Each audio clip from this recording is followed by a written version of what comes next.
If your sales department is weak, your business is vulnerable. It doesn't matter how talented the people that you have in your technical team.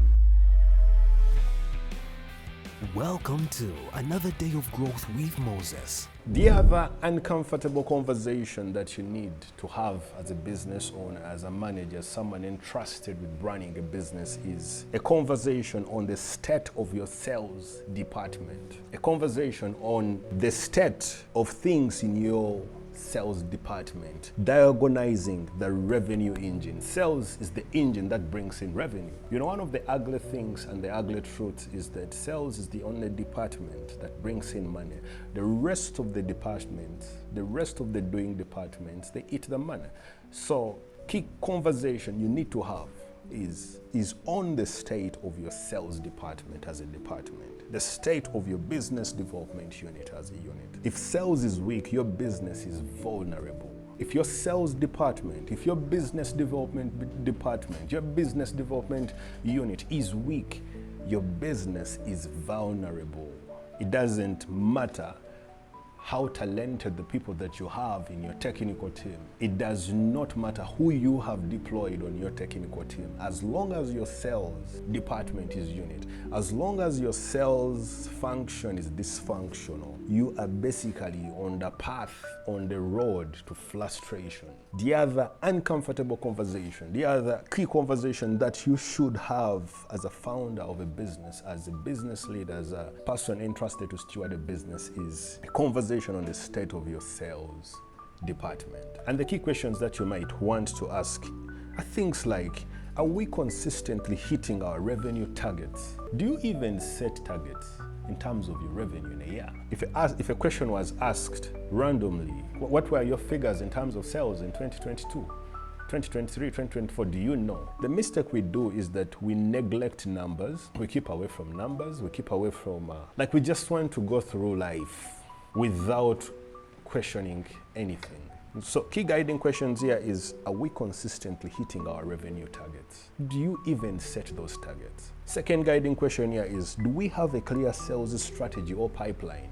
You know, what I've found to be so mean, to be so unfortunate in the world of work, in the world of business, is running a business on the breath of chance. Like you get a deal because the person you studied with in primary eventually found him in a gym and then he connected you to his company and his company got you a contract. You understand? Zero strategy. It's basically luck. One of the things that is frustrating is to run the sales engine on the basis of luck. So that's where you need to be asking very pertinent questions. Questions like, do we have a clear sales strategy and pipeline? Do you have activities? Do you have known activities that must be operational for your sales development unit to bring in value? Make a few notes on that and seek help. Seek help if you need to seek help. The other third guiding question is, are our salespeople well trained and well incentivized? You know, one of the mistakes we do is to hire this guy who claims to be a salesman, and then we let the entire company in the hands of a man who might actually not be well trained and is just with a lot of guesswork. Key question, are our salespeople well trained? The other guiding question here is, what is our customer acquisition cost? Is it sustainable? What is the client acquisition cost? Is it sustainable? How much are you spending on advertising? And when you spend that money on advertising, how much are you in position of bringing back? Because sometimes you want to be deliberate, you want to be intentional about marketing and advertising, and you are hoping that when I put my message out there, I am going to get value for money. But as you are running those ads, as you are executing those initiatives that are to do with your advertising, your marketing, what is happening at the end of the sales? So the key question here is, what is our customer acquisition cost or the client acquisition cost? How much are you getting from the money that you're spending in your sales and marketing initiatives? Just be thoughtful about that, because one of the common mistakes people do is to spend a lot on marketing, but then the marketing is not actually yielding revenue, it's not feeding into the sales pipeline. That is something that you need to really think about. Then the other guiding question is, are leads being followed up effectively? You know, when it comes to having a conversation on the state of your sales business, ask yourself a question: are the leads we are generating being followed up effectively? One of your lead generation strategies could be executing things like webinars. And then you have a webinar coming up and you advertise it well, and people come and people express interest in your product, and they've registered like 30, they've registered like 100 or 200. The question is, are leads being followed up effectively, or you left that question to be answered by someone who is actually looking for a better job in the capacity of your salesman? The other key guiding question that you need to have as you're having a conversation on the state of your sales department is, do we have a system for tracking deals and conversations? If I'm to speak a few technical things, do you have a CRM system? Do you have a system that can help you to know the ongoing conversations in regards to your sales development initiatives? Because if you do not have a system that makes things easy, it is very easy to operate in a foggy zone. It is very easy to operate in a gray zone. Again, some of these things I won't go deeper, because the challenge is to just stimulate you to think about these things and begin to come up with a plan of seeking knowledge in regards to things that are going to facilitate your growth. The other guiding question as you're having a conversation on the state of your sales department is, are we leveraging digital platforms, digital tools to enhance our sales? Or you're simply making updates on your social media, making updates on your TikTok, your what? Is this thing all adding up? There are difficult conversations that you need to be having as a founder, as a business owner, as a business leader, as a managing director, as someone in charge, as a CEO. Simple questions. You don't need to be the mother of all the answers, but the questions must be asked the people that have been assigned that role. So, are we leveraging digital tools to enhance sales? The other question is, what objections do we hear most, and are we addressing them? Like when you step out to sell your products and services and people are objecting, people are rejecting you, what objections do we hear most? What key complaint? What is that one reason people are giving you for not buying? Every time you want to sell a service, your potential clients, the people that you're trying to engage, they seem to be talking about a particular thing. They seem to be giving you feedback on a particular thing. The question is, what objections do we hear most? And what are we doing to address them? The other question to put at the back of your mind as you're having a conversation on the state of your sales department is, do we have repeat business or only one-time customers? Do we have a few retainer clients or only one-time customers? There is something that I learned quite painfully a few years ago. I got this one-time contract which eventually gave me close to about 30 to 40 assignments. Very good deals, money was coming through.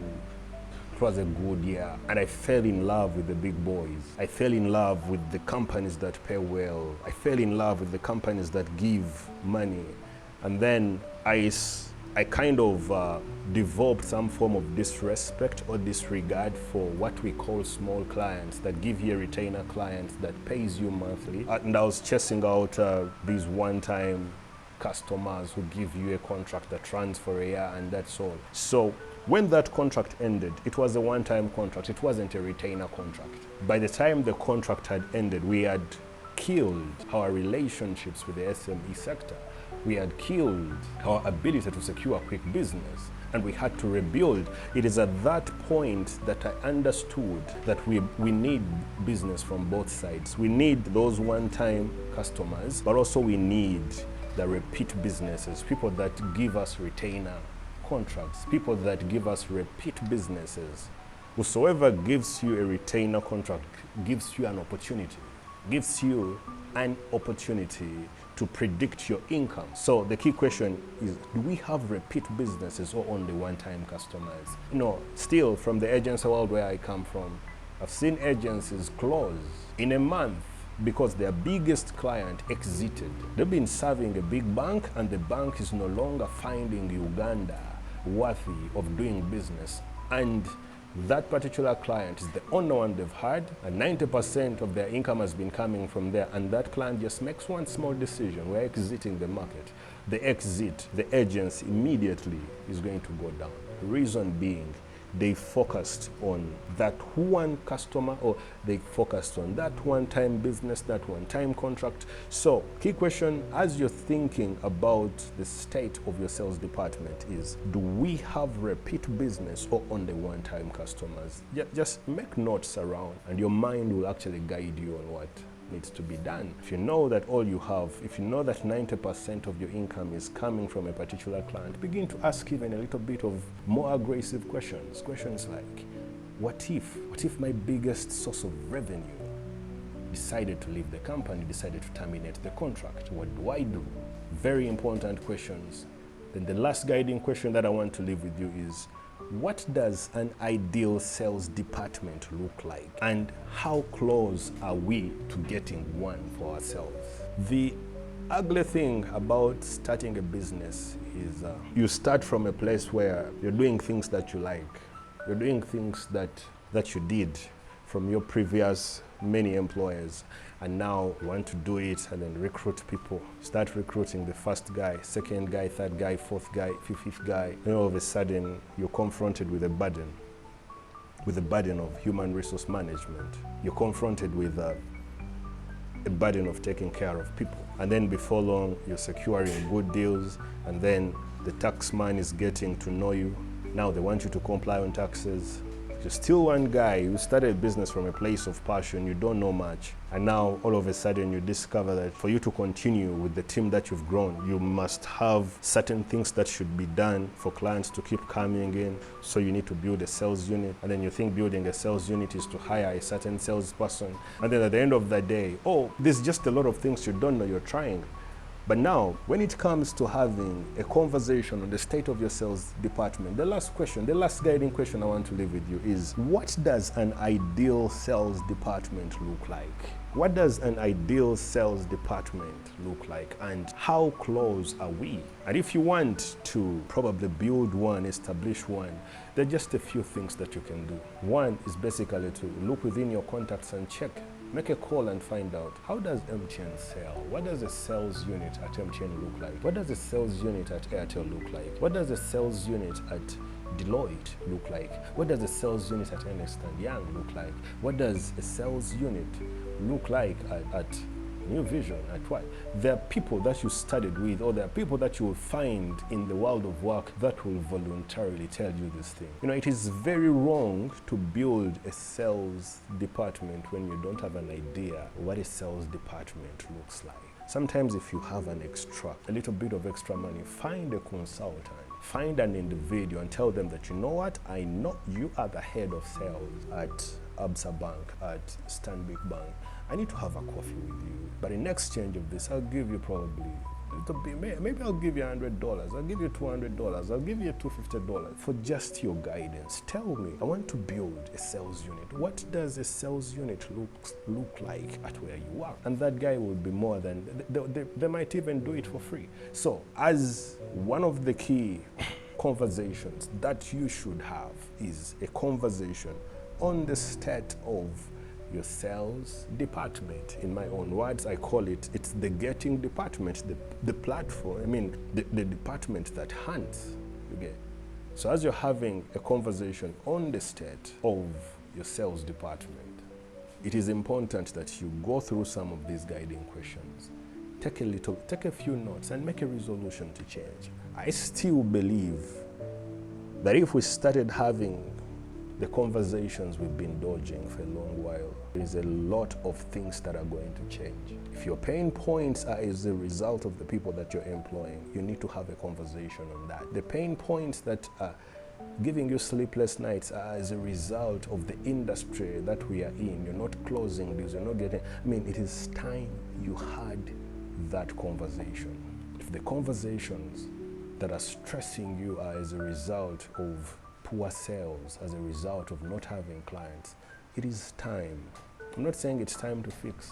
I'm saying it's time to start a conversation that would lead to a conversation that is going to help you fix. when you start talking about things, there are things that you may end up doing. You might end up closing a full department.